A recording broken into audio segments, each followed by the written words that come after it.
मीच. काय काम आहे? शिवाजी राजांचा हुकूम हाय तुम्हासनी. लाल महालाच्या सदरेवर हाजीर व्हा. राजा? अरे कुठला राजा? हा, पोरा टोरानं शानपण शिकवायचं नसतं.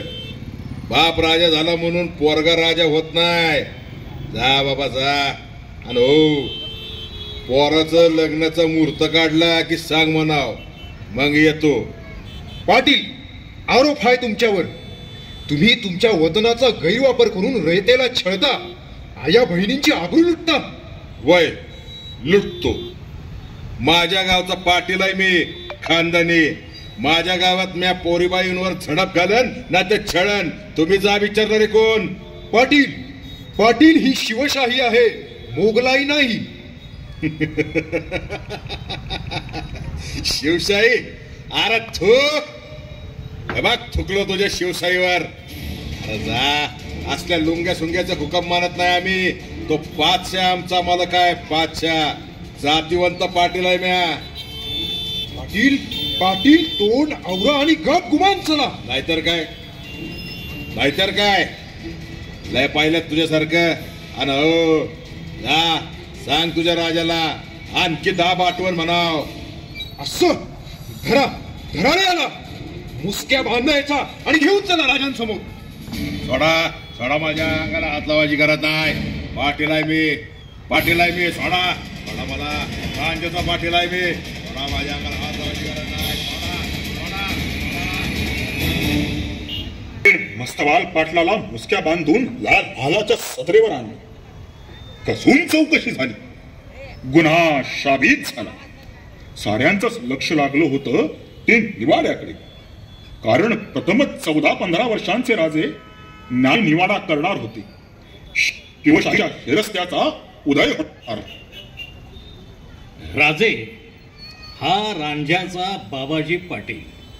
पंत, आमचा निवाडा आव साहेबांनीच करावा. खामोश. तुमचा निवाडा आम्हीच करणार आहोत, गाथे मुखाने. पंत, पुढे बोला. जी राजे. हा रांझ्याचा बाबाजी भिकाजी गुजर पाटील आपल्या पदाचा तसेच संपत्तीचा गैरवापर करून रयतेला राजरोस छळतोय. याला सतत वासनेची भूक असून बदअंमल हा गुन्हा शाबित झाला आहे.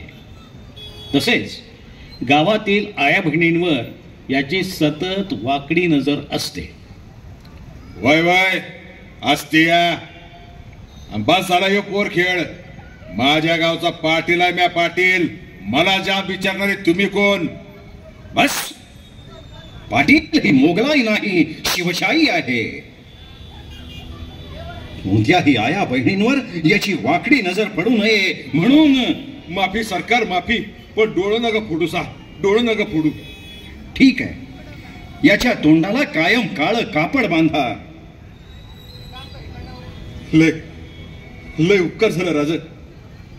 लय उपकार झालं, लय उपकार झालं राज. याला पुण्यातच ठेवा. वय वय वय चालेल राज, चालेल. पुण्यातच राहील. परंतु याला दिवस रात्र उपाशी ठेवा. याच्या सारख्या नराधमाला भूक लागावी ती फक्त आणि फक्त अन्नाचीच. राज, पाटीलकीचे तुकडे चखळण्यासाठी बादशाही तळवे चाटणाऱ्या आणि पाटीलकीचा गैरवापर करतो म्हणून याची पाटीलकी रद्द करा. परंतु याच्या कुटुंबातील लोकांची अन्न पाण्याची व्यवस्था करा. असं करू नका सर राज, असं करू नका सर. माफी असावी, माफी असावी राजा, माफी असावी. कसब्याच्या मंदिराबाहेर एक छपरी मांडून याला त्यात असं ठेवा की येणाऱ्या जाणाऱ्या प्रत्येकाला याच्या तोंडावर थुंकता आलं पाहिजे. तसंच रयतेला राजरोज छळलं म्हणून सकाळ सांज न चुकता याला चापकाचे 10 फटके उडावेत. आणि बदअंमल केल्याबद्दल याचा चौरंग करा. हात पाय तोडून टाका या हरामखोराचे. राजा नको राजा, माफी असावी राजा, माफी असावी. घेऊन जा या हरामखोराला. नका राजा, राजा नका. नाही नाही, सोडा सोडा मला, सोडा सोडा.